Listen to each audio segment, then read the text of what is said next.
it's a lot easier for me to speak than it is for me to write.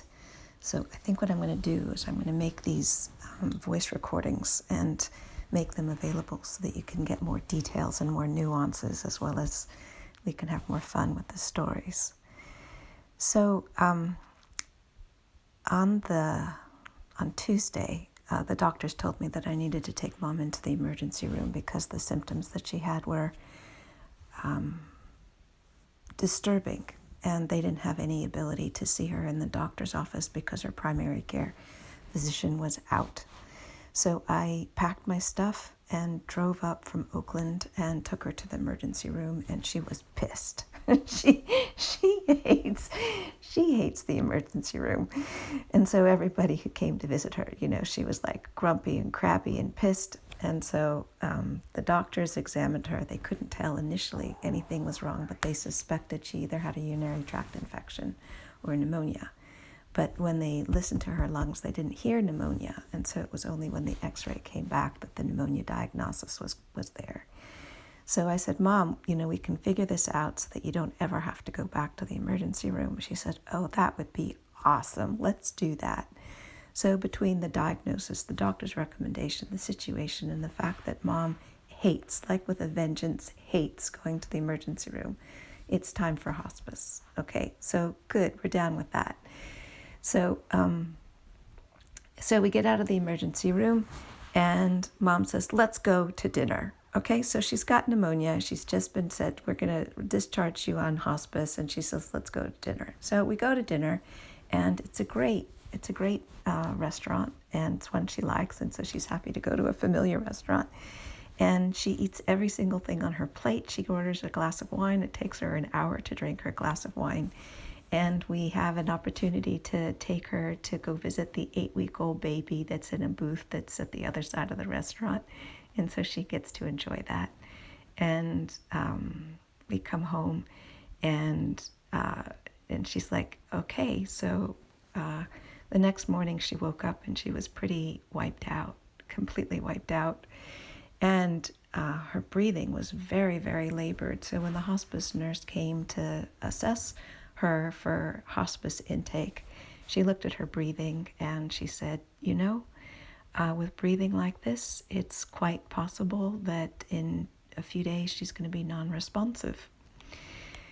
So, so that's the information. And it took Mom, I don't know, until 2 to wake up. And when she woke up, she was completely exhausted. And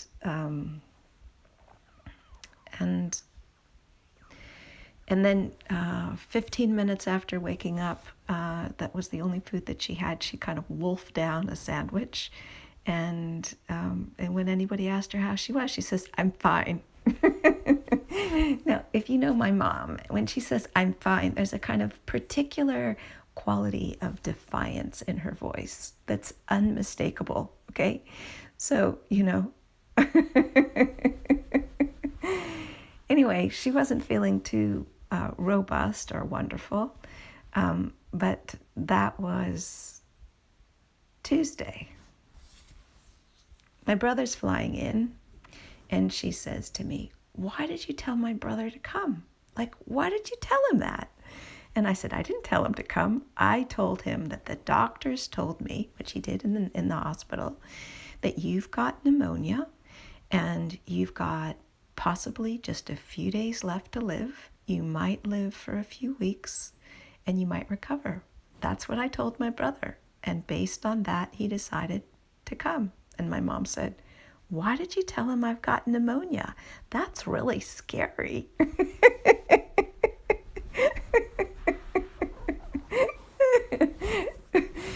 Okay, so no more conversations about this for the next little while. And David shows up, and so then the hospice nurse comes, and Israel is absolutely golden. Oh my goodness.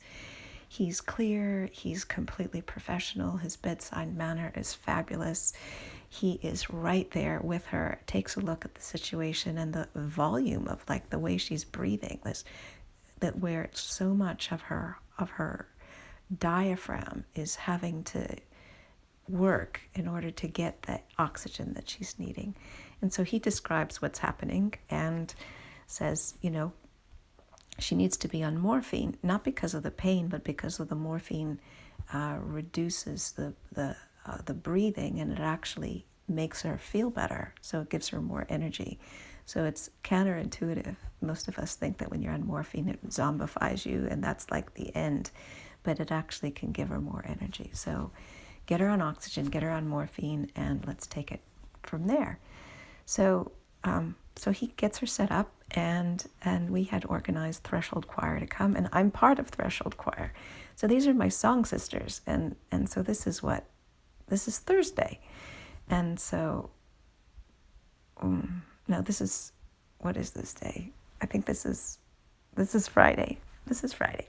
So my song sisters come, and I had just been with them on Wednesday, and so they knew what was going on, and I totally love my song sisters, and Venus is the anchor, and it was very powerful and very healing, and Mom loved it, and it was just very, very, very tender and very poignant, but also, emotional.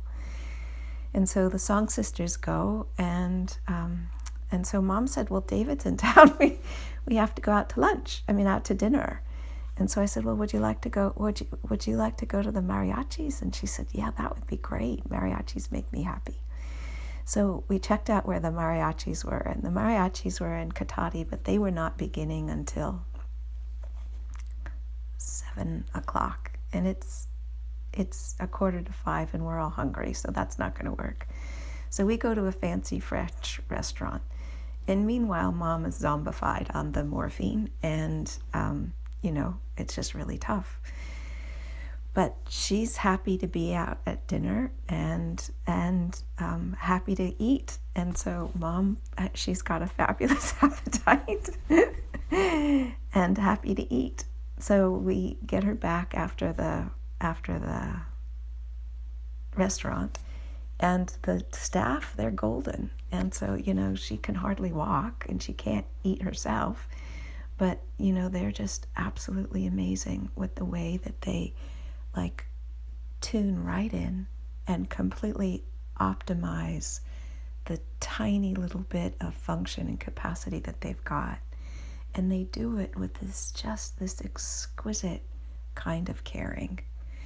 So I leave Friday, come home, wake up in the morning and feel completely agitated, because it's I saw her and she was zombified, and it looks like, this doesn't look like this is going to last for very long. And it's I just want to be with her. So I get up and get myself organized and call my brother, and we figure it out. And I go over, and she's been up since 7:30 in the morning, and she's had breakfast, which is not common. Normally she's up at 10. So she's been up, she's had breakfast, she's had a shower, and now she's sleeping. So I go in and hang out with her, and she's very peaceful. And I'm fiddling my Threshold songbook because, I've had it and it's just disorganized. So I've got lots of songs that are needing to have holes punched and filed and organized.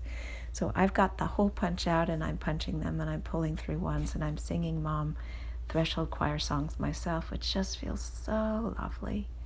Just so tender and so lovely to sing her songs. And I go by and I just stroke her face, and I hold her and I talk to her. She's sleeping. She opens her eyes, she sees me, but there's no word. She sees me, she drifts back into sleep, and it just feels delicious, peaceful, just so sweet and so yummy. So I was on the telephone with the nurse about the fact that she was zombified the night before, and we might need to reduce the medication. And so Nurse Bob comes in, and I have this long debrief with Nurse Bob about what's going on with Mom and what's going on with the community dynamics and the story and all the rest of that. And so Nurse Bob comes in. So Mom has not, I've been there for 2 hours. Nurse Bob has not, I have not said a word to Mom. Mom wakes up, looks at Nurse Bob. Nurse Bob says, "Hi, my name is Bob, and how are you?" And Mom sits bolt upright. She says, "I'm fine." So Mom is back. So he examines her and says that there's nothing in her lungs, that the fever is gone, that she's gone through the worst of the pneumonia. Okay, so and so she's on the other side of it. So he leaves. David shows up with this magnificent lunch. We go outside in the backyard and have this fabulous spread of lunch. Mom has this enormous plate of food in front of her. Then a whole gathering of friends drop in, and Sarita and Harriet and Joni and Debbie drop in, and a spontaneous visit. And so she's delighted to see them all. And then the Threshold Choir show up, but Mom hasn't finished eating. She's been eating for an hour. She's not done eating. So the Threshold Choir friends show up, and so in between, so we're singing and I'm feeding her, continuing to feed her. Threshold Choir, oh God, they are just awesome. These gorgeous songs, and Mom is delighted with this. So they leave and we go hang outside in the backyard for another hour. And then there's another piano person that's got all these wonderful songs. So I go take a nap in the backyard, and they go into the living room and they're all playing piano and singing songs, and that's great. And I come back in, and then, so I'm stuffed. It's like I'm completely stuffed between the one thing and the next thing. I'm just exhausted. So I'm ready to go home. And meanwhile, it's their dinner time. And so Stephen, who's the caregiver, is taking Mom over to the dinner table. And she says, no, I'm going out. So Stephen goes over to David and Michelle, who are going to leave and drive back down to San Francisco, where they've got a hotel that they're going to stay for the night and take an early flight the next morning, and says to David, it looks like you guys are going out. So they went out to dinner twice in a row. Well, we all went out to dinner one night and they went out again. So that's Mom, okay? That's Mom. Welcome to the world of Mom. Absolutely doing this her own way, okay? So the truth is that, her time is limited, and we don't know how much time it is. It's no longer imminent, but who knows? She's got, quite a lot of things going on. Her breathing is still very labored, which means that her heart is having to work really, really, really hard in order for her to get oxygen. So here we are into the world. So one of the things Nurse Bob said, he said, has this been a roller coaster? So I was like feeling completely strung out. I just had a difficult conversation with somebody. I'm feeling completely strung out. And so I looked at him and I said, is non-roller coaster an option at this point? And he just burst out laughing. So here we are, it's up and down and all around, and we're right where we're at. And Mom is fine.